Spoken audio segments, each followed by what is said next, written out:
Have you ever felt like your job has become a vicious cycle? Wake up, go to work, do your tasks, come home, wake up again? Everything seems fine on the surface, but something inside you feels silent. A real job should do more than just drain your energy. It should pull you in, transform you, sometimes making you stronger, sometimes kinder. By the end of this video, you should have answers to these questions. How do you stop going to work like it's a funeral? Why do you burn out even at a good job?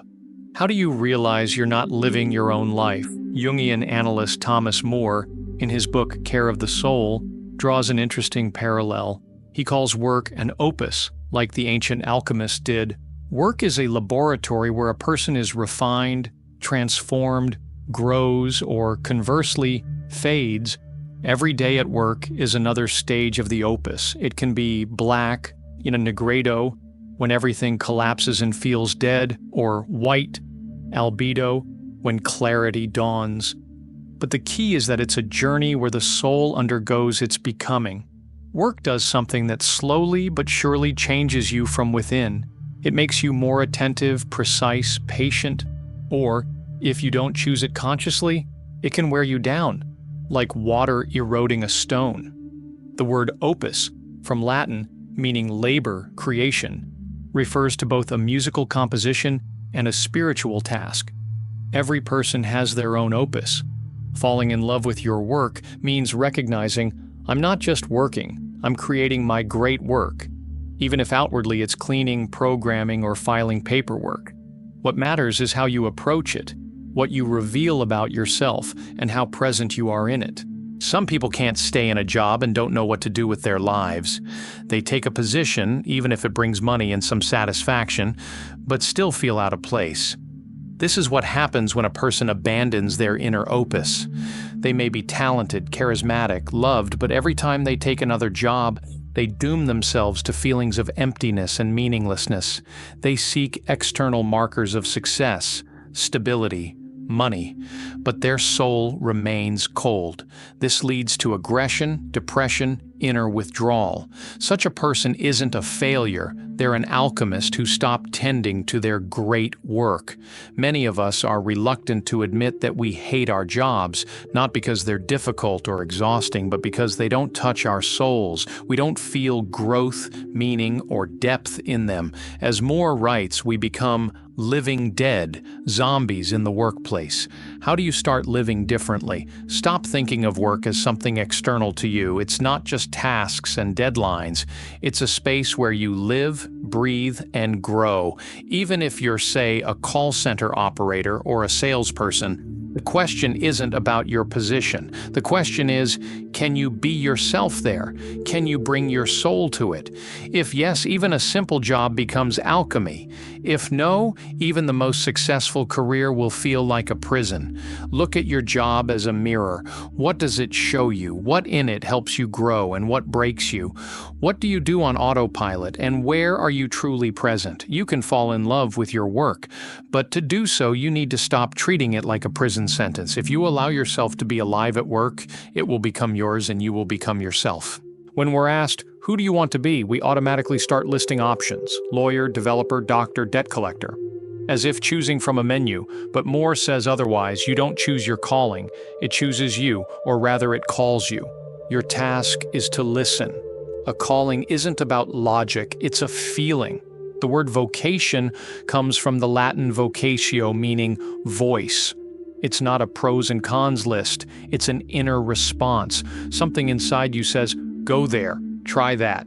Sometimes it feels like a faint excitement, sometimes a strange longing, sometimes you're simply jealous of people doing something and you don't know why. It's like falling in love. You can't explain it, but you're drawn to it. You're walking down the street, see someone doing something unusual and think, damn, I want to do that too. Or you read a post about someone's life and don't feel envy, but rather a sense of remembering that you've wanted this for a long time. That's it. That's the gentle nudge from your soul. Hey, pay attention. The problem is that we often drown out these whispers. It's too late. It's not for me. I should have started earlier. That's not a career. It's a hobby. I need to be a serious person. But a calling is stubborn. It may stay silent for years, then resurface, usually when you're especially tired of being normal. Sometimes a calling manifests as irritation. You see someone doing something poorly that you could do brilliantly, and it infuriates you. You think, why am I not doing this? Then you calm yourself, well, because of the mortgage, but the itch remains. That's the unexpressed part of you demanding, let me play even just a little. You don't have to know everything right away. A calling isn't a roadmap. Here's your train ticket. Transfer at 35, arrive at 45, greeted with balloons. It's more like walking through fog towards something that inexplicably draws you. Sometimes you don't even understand where you're going, but your body feels good, light, curious. Think back to the last time you lost track of time because you were so engrossed. Look at what you keep putting off for later. That might be where you need to peak. And yes, you don't choose your calling, you just stop ignoring it. Because it's been with you from the start. You were just busy, studying, adapting, surviving, scrolling through people's lives on Instagram. Now you can pause even briefly and ask, what if I've always known who I want to be but was too scared to believe it? It often happens. You have a job, it pays, the team is tolerable, but inside, it's hollow. You're not suffering, but it's like you're switched off. This is what Moore talks about.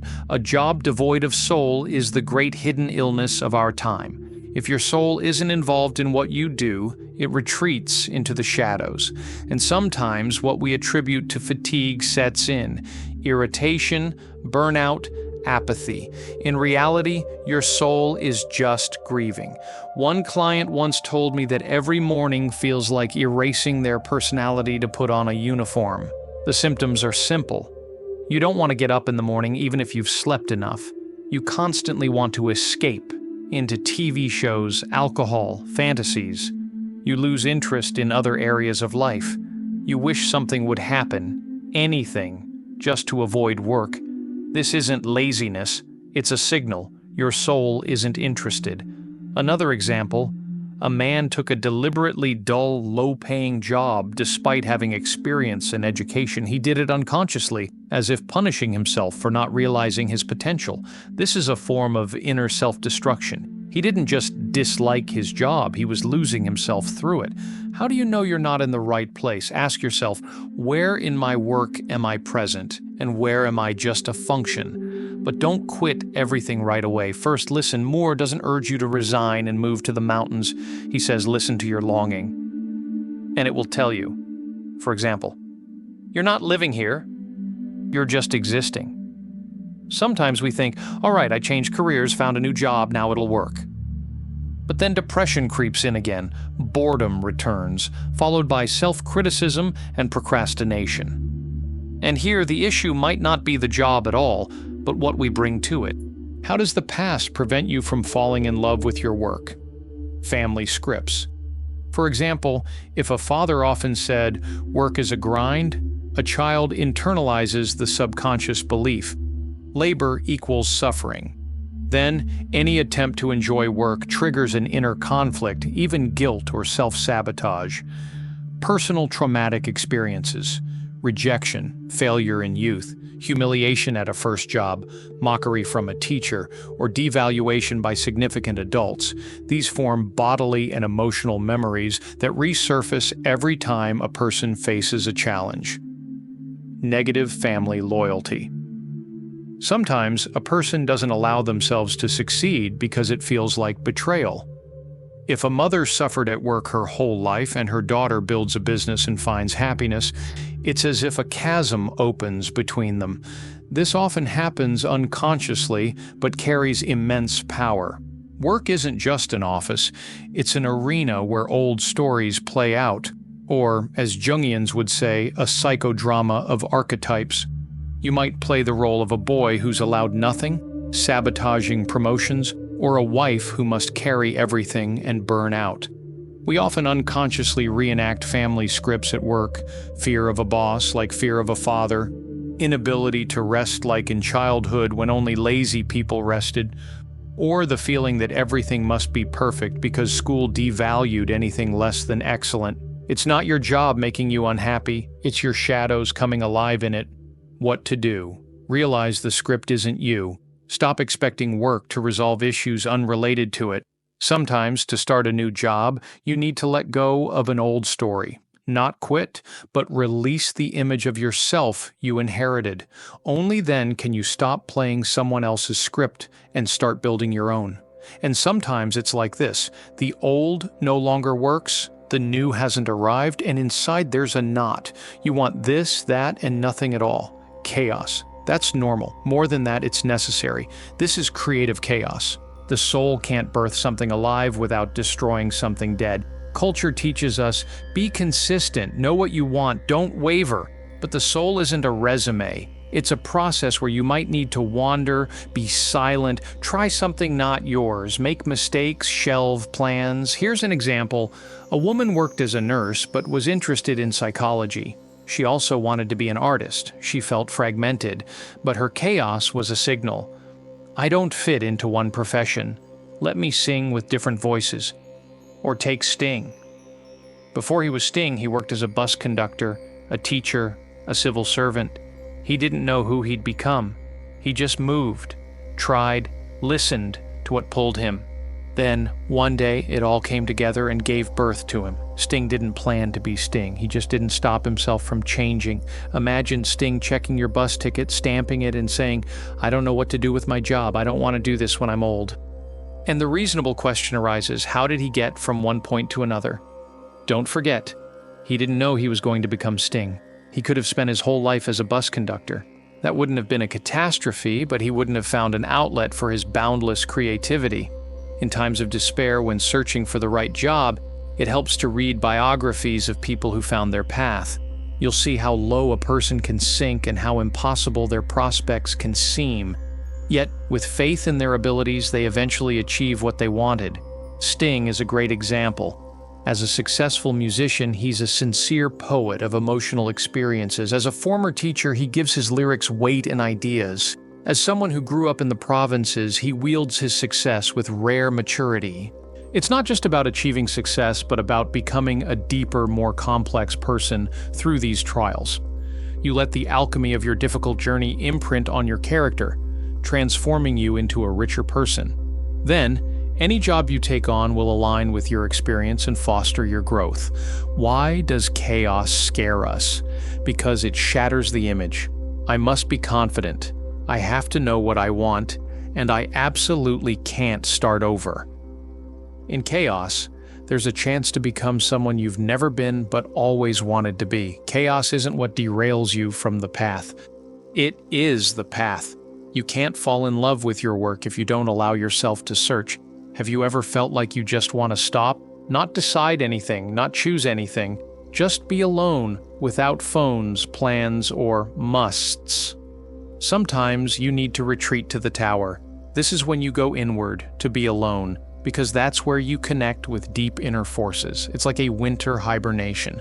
Outwardly, you seem to drop out of life, but inside, intense work is happening. That's where your new self is being forged. Moore introduces the image of the tower as a special state where a person stands on the boundary between their past and future life, between the old self and the new one yet to be born. It's a period of social isolation, intellectual stillness, and emotional reevaluation. He reminds us, in myths, heroes almost always go through a stage of solitude. Buddha retreats to the forest, Moses to the desert, Jesus to 40 days of silence. This is the alchemical retort where the soul begins to speak in its own voice. Why does solitude scare us? Because noise is easier. It's easier to lose yourself in it, to escape the constant fear, uncertainty, and feelings of worthlessness. But beyond that often lies a true encounter with yourself. Moore writes, we often leave the tower too soon and miss the moment of our own birth. Find at least 1 hour of silence in your week. No phone, no tasks, just be. Ask yourself, if I didn't have to do anything, what would I still do? Write down everything that comes without filtering or analyzing, because you won't find your calling if you don't spend time in the tower.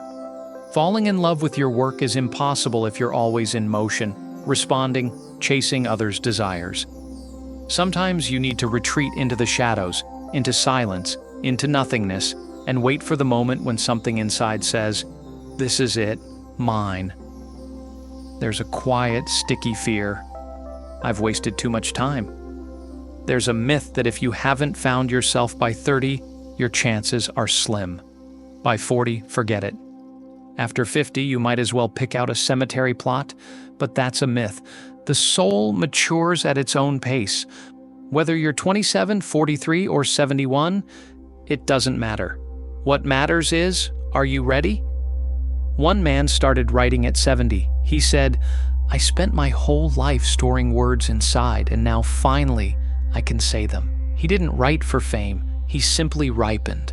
This is a story about the moment when it becomes too cramped to stay silent inside, and you begin simply because you can't not begin.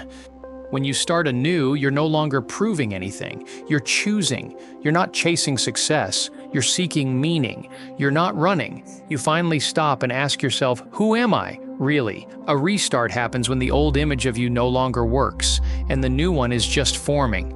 Moore compares this process to a snake shedding its old skin. It's painful, messy, and takes time. But the old skin no longer grows. If you don't shed it, the soul will suffocate. One woman worked as a top manager at a well-known company. She had everything: money, status. But every morning she woke up with a heaviness. One day she honestly told herself, "I'm not here. This isn't me." She left. It was scary. But for the first time in a long time, she felt curious about life. What stops you from starting? Fear of looking ridiculous, as if you can only start in your 20s. Fear of losing stability, even if it's suffocating. Fear of ending up in emptiness.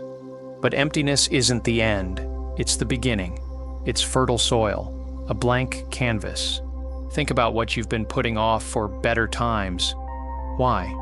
When those better times come, do you have to stay who you were? Shed the old skin. Go where your soul comes alive. It's never too late if there's still something alive inside you. Love for your work begins with permission. I have the right to start over. You've probably heard it a million times. Make up your mind already. You can't be this and that. You have to choose one. Number, you don't. The soul doesn't want to be singular. It wants to be multifaceted. If you have multiple interests and passions, you don't need to be just one thing. You don't have to be just one person. You can do your job while honoring your other interests, which deserve respect too. Your work shouldn't consume you entirely. You can be an accountant and a sculptor, a marketer and a gardener, a programmer and a dancer. If it all resonates with you, then it's all your truth. If you view your life as a tunnel, you wait, when will I emerge into the light? When will I find my one true calling? But if you see your soul as a garden, you allow different plants to bloom at different times. It's important to distinguish when you're trying many things and it fulfills you, and when you're flitting about out of fear of diving deep. Moore writes about his inner polyphony. My calling is to be a writer, a father, a gardener, and an analyst at the same time, not choosing one but finding a form for each. Make a list of your inner roles, those you're already living and those still inside you. Look at what you forbid yourself from being. What, me learning to sing at 40? And ask, who said that? Almost none of us are one-dimensional. Trying to turn your soul into a straight line is violence against its nature. You don't have to fit into one label. Sometimes true love for your work comes when you allow yourself to be different. You can be this and that. You can combine the incompatible. You're not just an employee. You're also a hero, a magician, a warrior, and a poet. Everything seems to go according to plan. Everything's predictable, but there's no joy. There's nothing to complain about even. But inside, it's empty. A job without creativity is like a body without breath. You don't have to be an artist to be creative. You can choose colors for your outfit, set the table beautifully, craft an unusual presentation, find a new way to say thank you. These are all the language of the soul. Through creativity, you declare, I'm here, I'm alive. One of Moore's clients, a pharmacist, complained about living a mechanical life. He asked her, how can you do your job with art? At first, she didn't understand. Then she started, decorating displays like little theaters. writing poems for customers on packaging, playing music in the store. She didn't change her profession. She brought it to life. Why does the soul suffer without creativity? Because it can't live by instructions alone. It needs play. When this is missing, we start to get irritated, feel tired for no reason, feel empty, dream of escaping somewhere. These are all symptoms of creative thirst. But what if your job is far from art? No problem. You can be a creative driver, a creative teacher, a creative lawyer. The question isn't, what do you do, but how do you do it? Look at your job and ask, where can I add a piece of my style? You don't need to be a genius, you just need to be real. And the real is always creative. Falling in love with your work is impossible if you're just a function in it. But if you give yourself permission to create, even a little, there's air, a spark, joy, because your soul will know, I'm here, I exist. Work can be a form of love if you feel it benefits others. You're doing something not just for money or survival. Your labor gives something to others. You can earn money. You can be successful. But if you don't feel that your work warms, lightens, or helps someone, fatigue, apathy, and inner loneliness set in. Moore tells the story of a city bus driver who memorized passengers' names and greeted each one with a genuine good morning and a smile. People boarded his bus like it was a temple. He didn't do anything grand, but he turned his work into warmth. This is service, being someone through whom others feel a little better. This isn't about self-sacrifice, but about fulfillment. It's the feeling, what I do isn't in vain. Think back to when you received gratitude, even small. What were you doing? It could be a word of support, an idea that helps, precision and reliability, or even just the atmosphere you create. When you do something not just for yourself but through yourself, work stops being a burden and becomes a calling. Falling in love with your work deeply happens when you feel, my work is part of something bigger. When you know, I'm needed not by everyone, but by someone. And that's more than enough. From the bottom of my heart, I wish you to fall in love with your work.